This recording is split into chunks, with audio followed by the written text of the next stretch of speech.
Okay.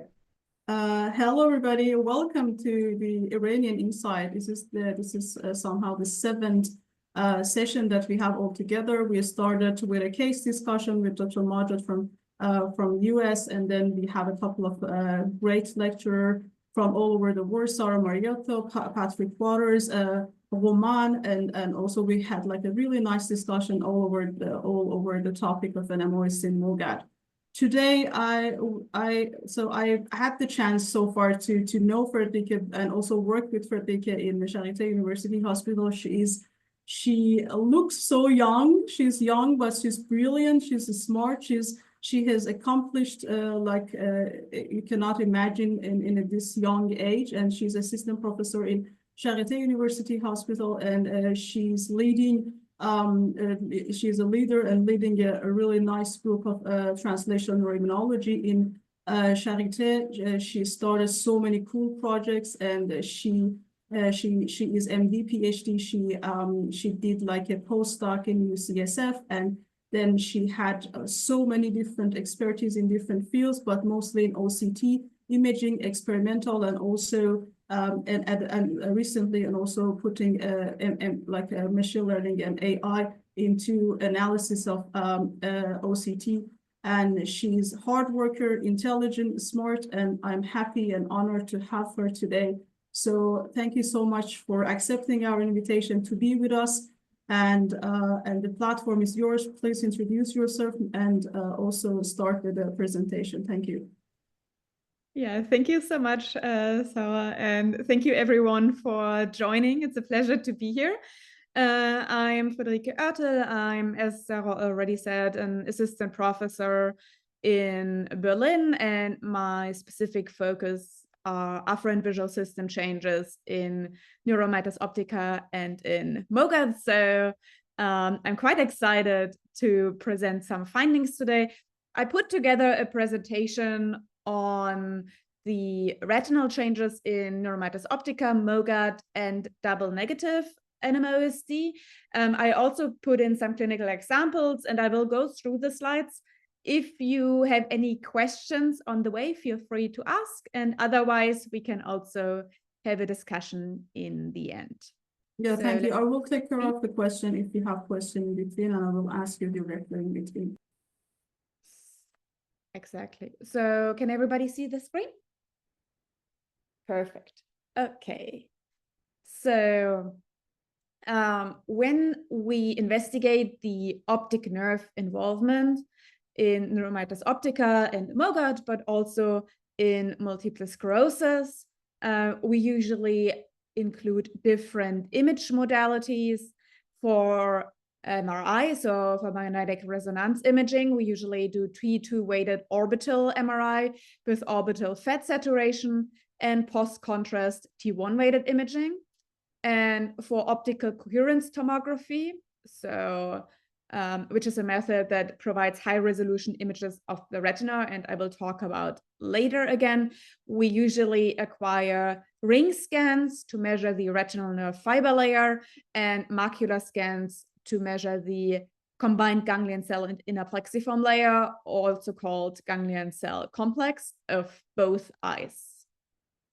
And when we look at the MRIs, there are a couple of very specific findings in neuromyelitis optica and MOGAD. So as you probably know, the involvement both in NMOSD and in MOGAD is often bilateral, as you can see up here in the top row, whereas in multiple sclerosis, it's more commonly unilateral. And when we look at the enhancement, we often have bilateral intracanalicular optic nerve enhancement in AQP4 positive NMOSD, as you can see here in the third picture from the left. And in MOGAD and multiple sclerosis, we much more often or more commonly see retrobulbar enhancement, as you see in this picture, in the second from the left and in the very end. And another very common sign of optic nerve involvement in NMOSD and MOGAD is also optic nerve swelling, which is usually bilateral when there's a bilateral optic neuritis. We see this both in AQP4 antibody positive NMOSD and in MOGAD, and in multiple sclerosis, obviously optic nerve swelling is more commonly unilateral. However, whereas in MOGAD we mostly see optic nerve swelling, this can be absent in AQP4 positive NMOSD. And when we take orbital MRI in the acute phase, there are also a couple of very characteristic findings. So the optic nerve head is sometimes involved in MOGAD, then it's usually bilateral, and it's less common in AQP4 positive NMOSD and multiple sclerosis. The percentages you see here refer to the frequency in AQP4 positive NMOSD. So as you already can see here, the chiasm is usually involved in AQP4 positive NMOSD with around 64% of involvement, whereas it's less common in multiple sclerosis and MOGAD.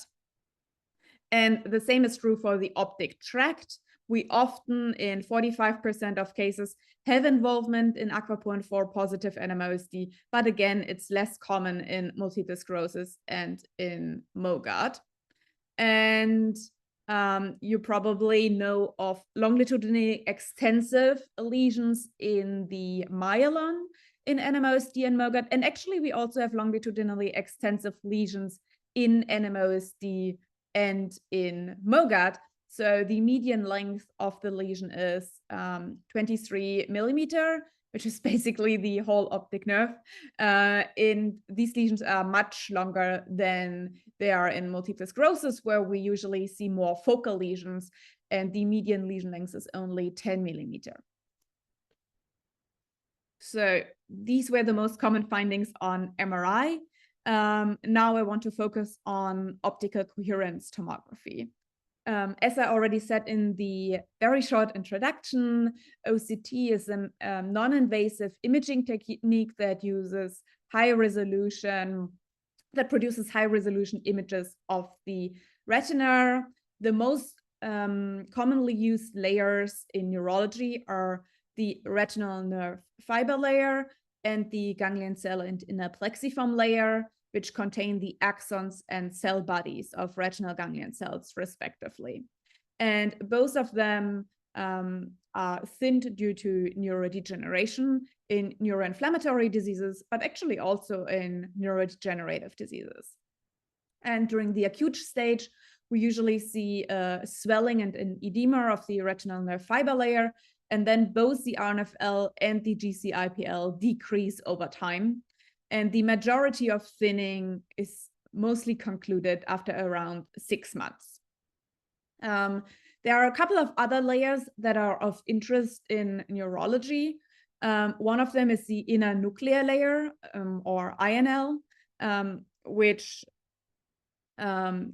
lays right below the ganglion cell and inner plexiform layer, and contains glial cells and the cell bodies of Müller cells, and is also very susceptible to edema. So in multiple sclerosis, it was suggested to swell as a kind of predictive marker of inflammatory activity, or that it could potentially be used as a therapy response marker.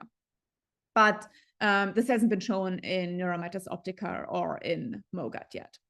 And another nice thing about OCT is that the neurodegeneration we can measure here correlates extremely well with visual function, both with visual function measured as high contrast or low contrast visual acuity, as you can see here, but also visual function as measured by visually evoked potentials, which measure the latency a signal takes from the retina to the primary visual cortex.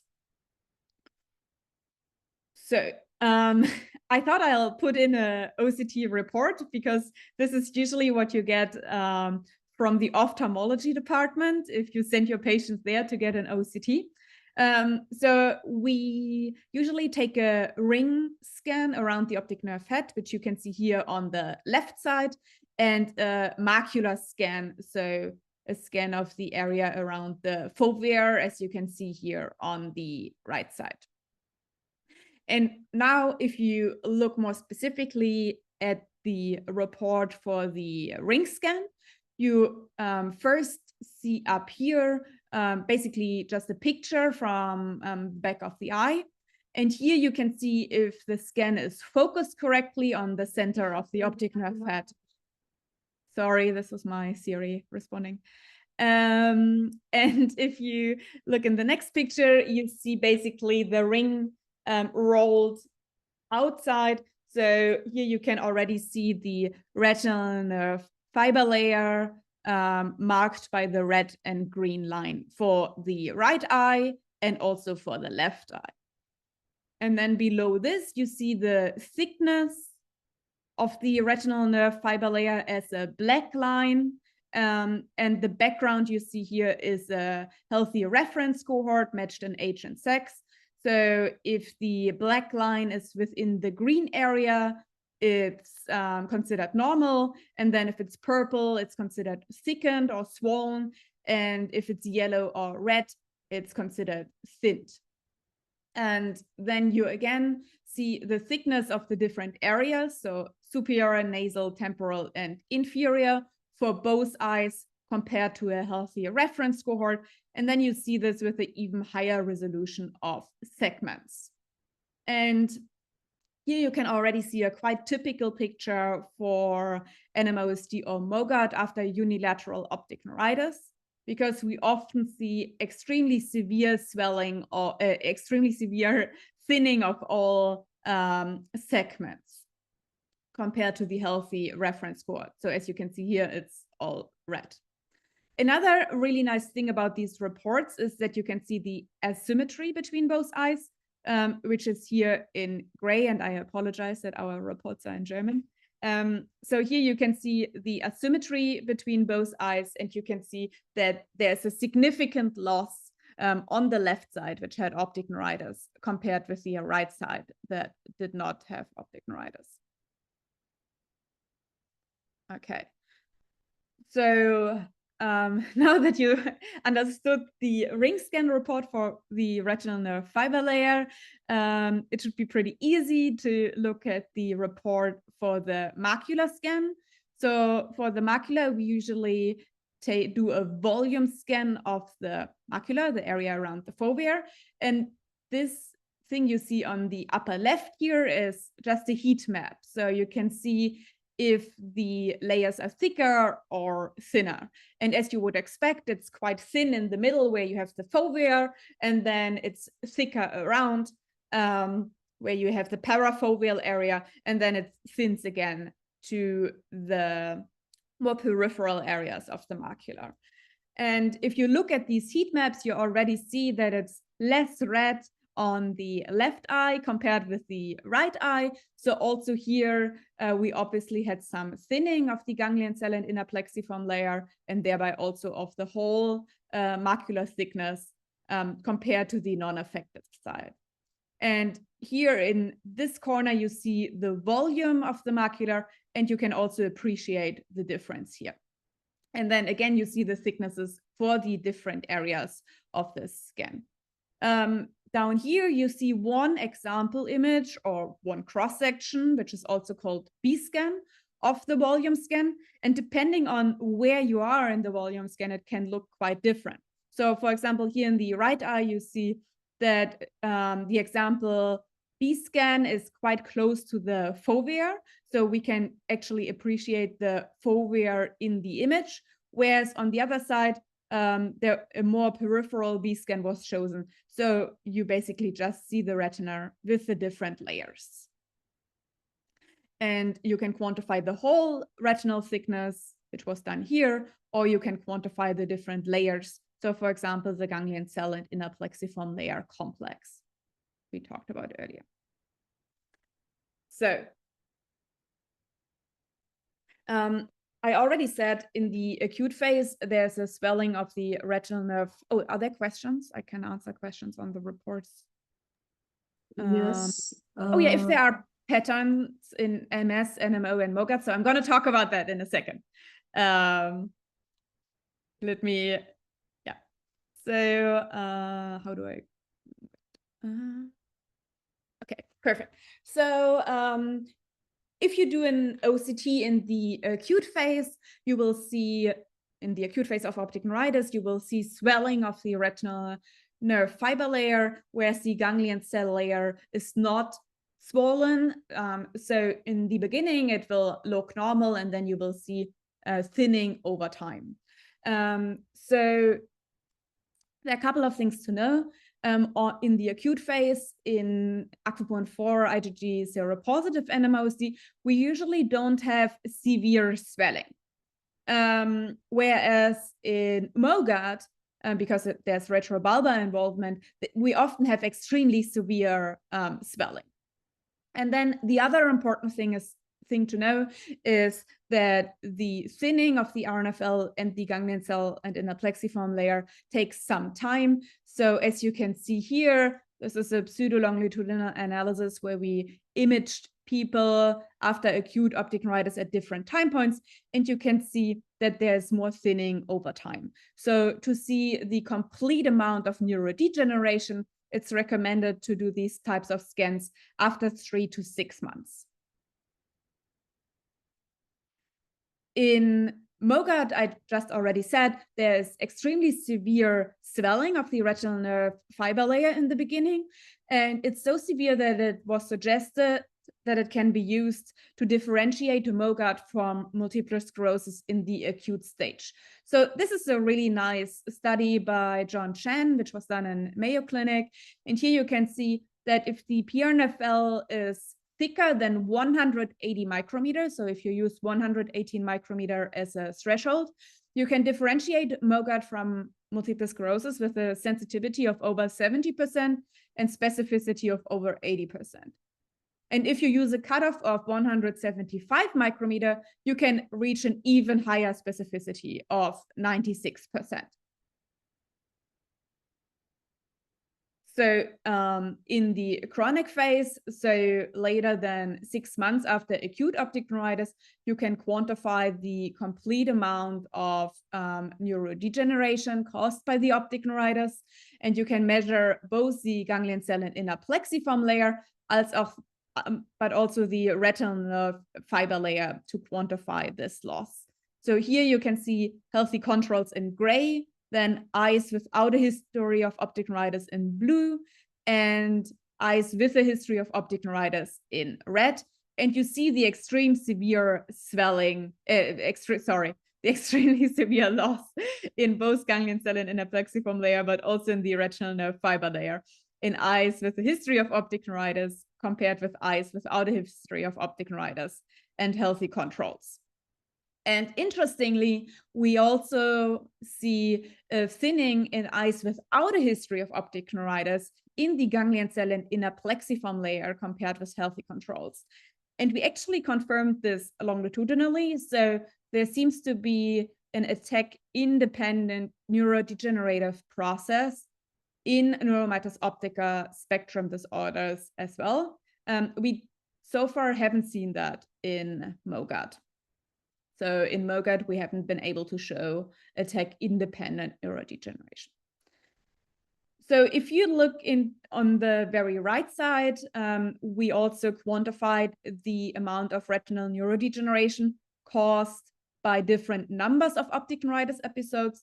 And here you can see that after one attack in neuromyelitis optica, so AQP4 positive patients, you see severe neurodegeneration, whereas additional attacks don't cause a significant amount of additional damage just because there's not much tissue left. In MOGAD, we often have more frequent optic neuritis episodes, but less neurodegeneration per episode, but often this leads to comparable neurodegeneration between NMO and MOGAD in the end. So MOGAD has less damage per episode, but more episodes, whereas NMOSD has less episodes, but more amount of neurodegeneration per episode. Okay, and here I again put examples of how this can look like. So here, this is a typical ring scan from a patient with multiple sclerosis who had unilateral optic neuritis in the left eye, which is in the bottom.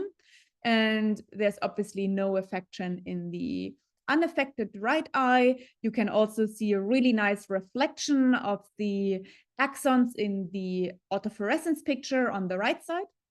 And if you look into the picture in the bottom, you see that the loss is predominantly temporal, and the nasal fibers are more or less preserved. And you can also see that there is a significant loss of retinal nerve fiber layer in the left eye compared with the right eye, but there's still tissue left. Now, this is a typical example of a patient with MOGAD, and I think you already see the difference pretty clearly. So we often have bilateral episodes, and the loss is much more significant with only little retinal nerve fiber layer and little ganglion cells left. Okay. Diagnostically, we can also use the so-called inter-eye difference, which is the difference between the affected and the unaffected eye in RNFL or in the ganglion cell layer. And we can use the so-called inter-eye absolute difference, which is basically just the difference in micrometer, or we can use the percentage difference, which is the absolute difference divided by the RNFL or ganglion cell layer of the better eye.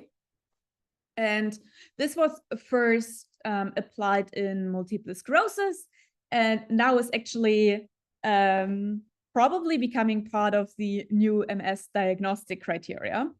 But in this study, we also applied the inter-eye difference in neuritis optica spectrum disorders. So we used 5 micrometer difference for RNFL and 4 micrometer difference for the ganglion cell and inner plexiform layer.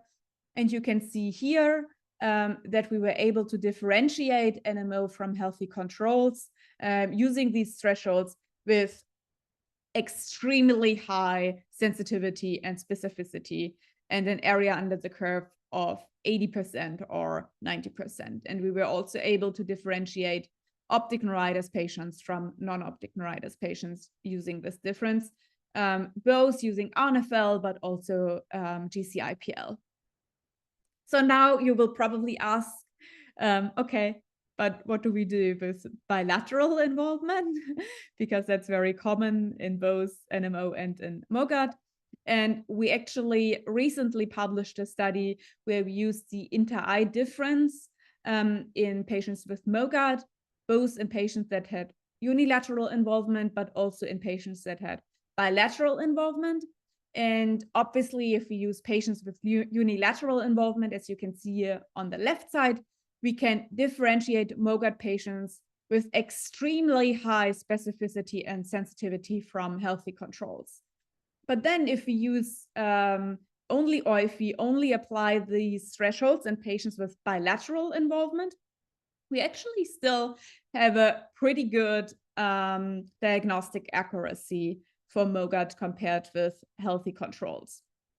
And this is probably because when we have bilateral involvement in MOGAD, there's usually one more involved and one less involved side. So this still leads to an asymmetry after bilateral optic neuritis.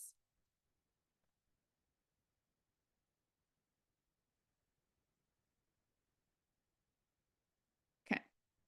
So now I talked a lot about the retinal nerve fiber layer and the ganglion cell layer.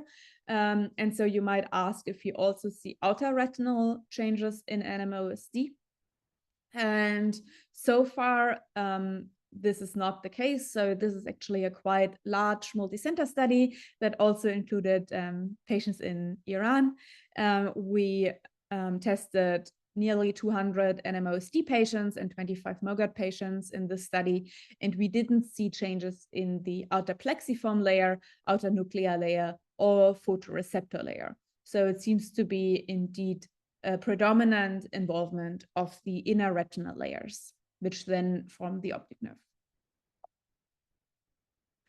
And apart from layer quantifications, we are also always very interested in so-called qualitative changes. A very common qualitative change you might have seen in OCT is the so-called microcystic macular edema, or MME, which is a cystic edema in the inner nuclear layer and is also a sign of inflammatory activity that we often see in patients with NMO and MOGAD, but also in patients with multiple sclerosis after optic neuritis. But there are also a number of other qualitative changes we see in OCT imaging. And this is just a recently published example. Here you can see so-called peripapillary hyperreflective overt mass-like structures, or FOMS. You can see these kind of circular thickening here around the optic nerve head. And it was recently shown that this is seen in around 17% of patients with AQP4 IgG seropositive NMOSD, and it's a bit less common in MOGAD with 14%, but definitely it's quite common compared with healthy controls. And so far, we don't really know what these FOMS are, but we know that they're not associated with neuroaxonal damage. And we definitely have to do further investigations to better understand why they occur and if they can be used as potential markers of disease activity. And then I was asked to talk about double seronegative NMOSD, or seronegative NMOSD. And unfortunately, there's not much data out there yet on double seronegative NMOSD and retinal involvement. But this is a study we published this year where we compared damage in double negative NMOSD patients with retinal damage in AQP4 positive NMOSD and healthy controls. And here you see eyes without a history of optic neuritis in blue and eyes with a history of optic neuritis in yellow.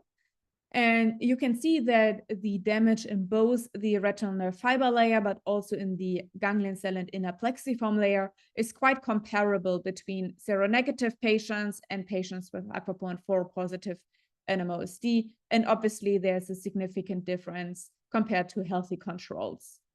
And then when we look into the damage after different numbers of optic neuritis episodes, we see that, as I told you before, in AQP4 positive NMOSD, the damage is mostly caused by the first episode. And this not really seems to be the case in double negative NMOSD. So we see some damage from the first episode, but then we also see damage from subsequent episodes, which looks a bit more similar to what we know from MOGAD. But as you can see here, this is a quite small study with only 25 patients in each group. And we definitely have to do further investigations to better understand double negative NMOSD and to also work on the diagnostic workup of these patients. However, this is the first study on retinal involvement in double negative NMOSD. There's only one study on MRI changes in double negative NMOSD yet. And we definitely have to work more on that. And with this, I'm very happy to answer all your questions. Thank you so much. Great, excellent talk. Thank you so much for your time. So I have like one question here. Is there any recommendation to change the treatment of MOGAD or NMOSD based on new changes in OCT patterns? Yeah, that's a very good question. So as I presented, we currently mainly use OCT to quantify damage after optic neuritis. And we have described damage independent of optic neuritis in AQP4 positive NMOSD, but not in MOGAD. And in multiple sclerosis, for example, we have much more data on damage independent of optic neuritis.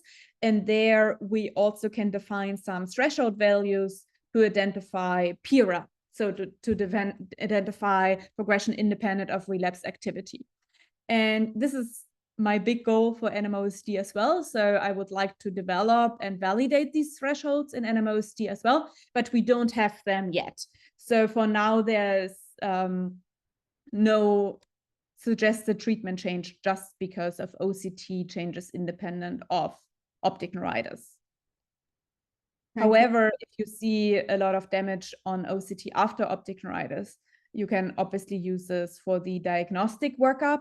And I would suggest, like, for example, more acute treatment, plasmapheresis in the acute stage, if the OCT is suggestive of MOGAD or NMOSD compared with MS.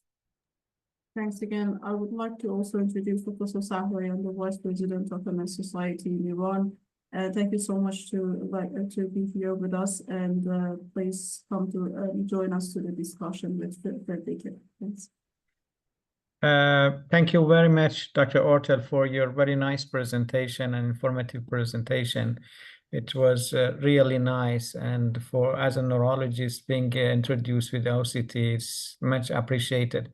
And I would also thank Sumaira for giving us this opportunity to have these sessions with brilliant professors over the world and get as much as we can from actually them to increase the quality of life of the patient with NMOSD and MOGAD in Iran. Let me ask a question, and the question is about, I know that you are a member of an international panel for diagnosis of NMOSD. Do you think that in future, in the next actually NMOSD international panel criteria, there will be a role for OCT or still like MS? There will be a debate on that. Yeah, thank you so much for the question. And yes, I forgot to say that, but obviously we're very thankful to Sumaira for this opportunity. So in multiple sclerosis, as probably many of you know, the optic nerve is now included as the 5th location is part of the diagnostic criteria. And the paper is not published yet, but there will be a number of different ways to show this optic nerve involvement. And one of them most likely is going to be OCT. And this is a big step for us. For neuromyelitis optica, there will probably criteria be published next year. So we are currently working on kind of evaluating the old criteria or the last criteria and also the new literature. And I definitely think that optic nerve involvement, because it's so severe in NMOSD, should play a role in the new criteria, or a more significant role, but it's not completely decided yet how this will be measured or quantified. Thank you very much. And another question actually is that for the acute phase of optic neuritis, if a patient presents with optic neuritis and MRI is normal, AQP4 is negative, and MOG is negative, according to prognosis, how can we use OCT to choose treatment between going directly to plasmapheresis if it's severe optic neuritis, or going to corticosteroids, then wait and then go on plasmapheresis? Is it possible to use OCT for choosing treatment in the acute phase? Yeah, also a very important question. So as I showed earlier in my presentation, there's data that we see extremely significant swelling in patients with MOGAD. And obviously, MOGAD patients often require more intense therapy compared with idiopathic optic neuritis or optic neuritis related to multiple sclerosis. So definitely, if you see significant swelling over these prescribed thresholds, this would be definitely, obviously together with clinical findings, be a sign that you should maybe already start a more intense treatment. Okay, thank you very much. Thank you. Are there other questions? There was a Okay. question earlier on how to differentiate NMOSD, MOGAD, and multiple sclerosis using OCT. And if there are any recommendations on follow-up and monitoring. So I think I talked quite a bit on the differential diagnoses aspects, both in the acute and in the chronic stage. So please let me know if you have more questions on that. For the follow-up recommendations, I would say that because of the resolution of OCT, we usually can see attack-independent changes only after at least a year, sometimes longer. So closer follow-ups outside of acute attacks don't really make sense. If you have obviously an acute attack and you want to know more about edema resolution, or you want to know more about the progression of the neurodegeneration to decide on further treatment, then you can do closer follow-ups after acute optic neuritis. So for example, every 2 to 3 months. And you should, after an optic neuritis, you should see thinning of the ganglion cell and inner plexiform layer, and actually also of the retinal nerve fiber layer after 3 months. So if you are unsure of your optic neuritis diagnosis, it definitely makes sense to do another OCT after 3 months. So there is another question here as well. So it's when now optic nerve included in new criteria of MS, if we should wait 3 to 6 months after optic neuritis episode, or? That's an important question. And as I said, the criteria are not yet published. And I'm part of the NMO criteria, but not of the MS criteria. So I cannot say too much about this. But as far as I understood, and as far as I heard from colleagues, the criteria, the optic nerve as a fifth location, will mainly be used to quantify subclinical lesions. So it's not really about quantifying damage after optic neuritis. It's about quantifying damage independent of optic neuritis or because of silent optic nerve lesions. So you don't have to wait 3 to 6 months after the attack. You can do it right away. So it would be more the situation that you see a patient that has a myelitis or another clinically isolated syndrome, and then you need the OCT to confirm dissemination in space or time. I hope that answered the question. Thanks. I don't have any other questions so far here. Yeah. So, Professor Sahraian, do you have any further question on Yes, OCT? I have another question. In Iran, we don't have too much access. So we have access to OCT, but it is not done by actually neurologists. It's usually done by ophthalmologists. But usually they do not report that and just send us the result. And sometimes it would be very difficult for the neurologist to see the result. They just give the result without any reporting system. So what is your advice? In which patient do you advise we definitely ask for OCT? Or you prefer that all patients have OCT? Yeah, obviously, in the perfect place, every patient would get an OCT, but unfortunately, that's not the case, right? And that's also not the case in Germany. Also in Germany, OCT or neurovisual assessment is mostly done in the ophthalmology department. And there are only a couple of neuroimmunology centers like ours that actually perform OCT ourselves. And I know the issue of receiving the reports. So I would, if possible, always request the printed report from the ophthalmology department. which is the report I showed you today, because it gives you all the numbers you need, and it also gives you information about the asymmetry. And you can also manually check if the scan was centered correctly around the optic nerve head. So if you can actually rely on the numbers that the report provides.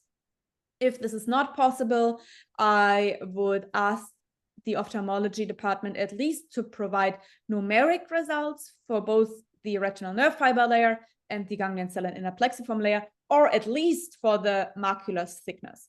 So then you can know from the literature how to interpret these numeric results, and you can also calculate the inter-eye difference yourself.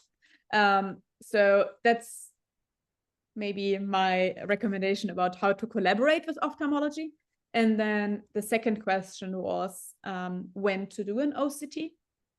So personally, I would always recommend to do an OCT if you have an unclear optic neuritis. For example, if you have seronegative patients, they don't really have AQP4 IgG, they don't have MOG IgG, and you don't really have a diagnosis for these patients, but they have a very bad outcome, then it makes sense to do an OCT for the sake of differential diagnoses, just because the patterns of damage are so different, as I showed you today. And so that's definitely one application. And then the other application is silent progression, which is uncommon or more uncommon in NMOSD and MOGAD when it comes to actual function. But it can happen that these patients, especially in MOGAD, also have smoldering lesions, which leads to chronic progression. And that's also something you can measure using OCT. Thank So Sure. I think maybe it's better to define a standard report of OCT for neurologists. Yes, I think that's definitely the case. And maybe we should write some recommendations on this. But from what I said today, I think you can definitely talk to your ophthalmology department and try to figure out a standardized report that works for your department or your hospital. Yeah, definitely. So I have like another question, because recently in these recent years, so many centers in Iran also trying to be involved in OCT research, so just not a clinical aspect. So do you have any recommendation for data collection or protocol or anything that can be helpful for us to be included in the like multicentric? We have already a couple of centers involved in different multicentric study, but to just put the time and effort of our centers as well in a really good hand to just have like a quality data. Do you have any recommendation? Yeah, probably you can answer this question very well yourself, Sara, but I can answer it too. Because Sara, for everyone who doesn't know, is doing extremely nice and well done multicenter studies involving OCT. But so we actually, a couple of years ago, did the Croctino study, which was a study in NMOSD and MOGAD that included OCT data from Iran. So many of you who are here today maybe are already involved in this. A couple of things to pay attention to when doing OCT research, especially multi-center OCT research, is that the devices are not really comparable.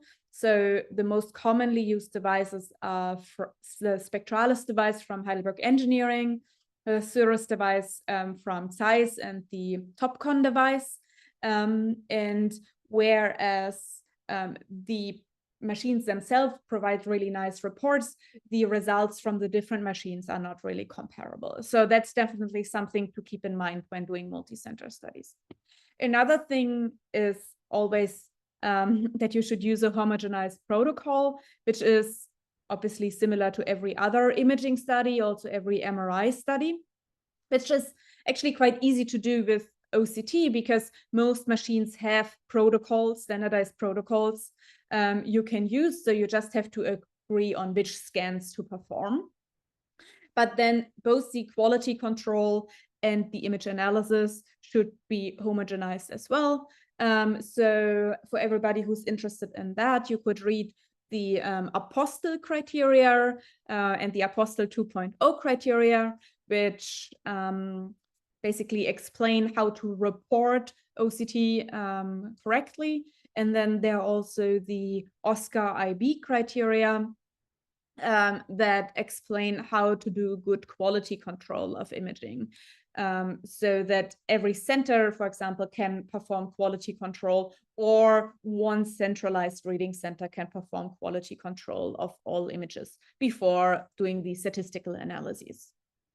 And then for the people who are really interested, actually the statistical analyses are a bit more advanced using OCT, because obviously every patient has two eyes and the values of both eyes depend on each other. So that's quite complicated. So you have to adjust for that. And you can write me an email if you want, or talk to another expert. Yeah. So it's just important that you not just compare all left eyes and all right eyes, because obviously you want to see the effect in the whole cohort. Yeah, thank you so much for offering your help and support. I think we definitely back to you for the studies that we will start in Iran in Professor Sahraian Center and OCT and different center. And also we would be happy to be involved in different multi-centric study that you are running. And I think it would be a nice collaboration. So the last question from my side is that we speak about the OCT, optical coherence tomography. Do you think that we have also the place for OCT angiography as well for MS and MOC and MOGAD? Yeah, extremely important question. I haven't talked about OCT angiography at all today. So for everybody who's not super deep in the topic, OCT angiography is also a non-invasive method that was developed based on the OCT technology, and it allows us vascular imaging in the retina, both of the superficial and the deep vascular plexus. And we can measure vessel density and the size of the foveal avascular zone, but we also get some flow parameters that give us an impression on the retinal vasculature. And it's especially interesting because in NMOSD, we have damage to astrocytes. And as many of you probably know, astrocytes regulate the vasculature as well. So we would expect to see retinal vascular changes in NMOSD.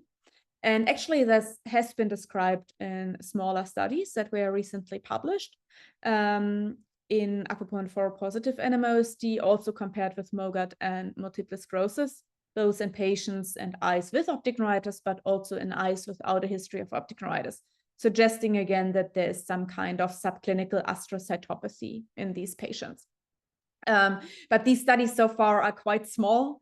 And again, the data from the different devices is not yet comparable, which is even more true for OCTA than it is for OCT. So we definitely need to do more work there to better understand these effects.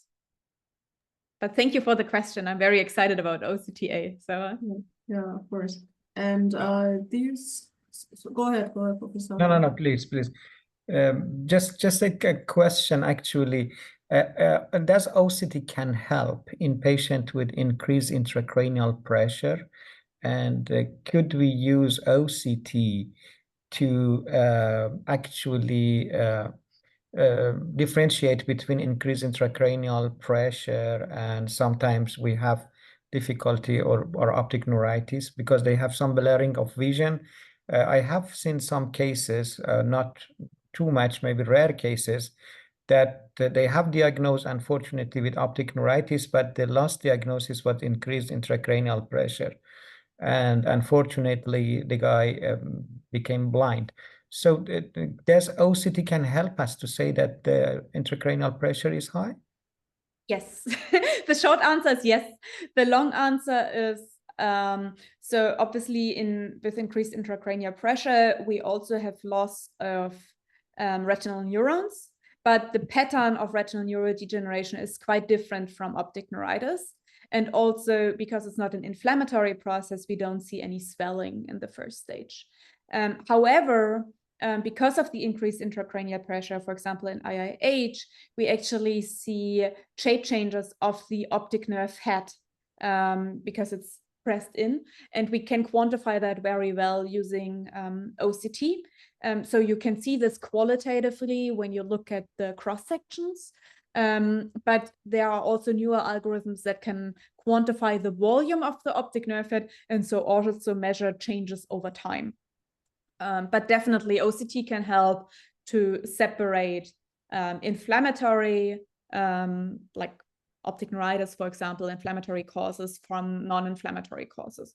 So I didn't show this data to get today, but also a very common question is how to differentiate damage from optic neuritis from damage from glaucoma, especially in older patients.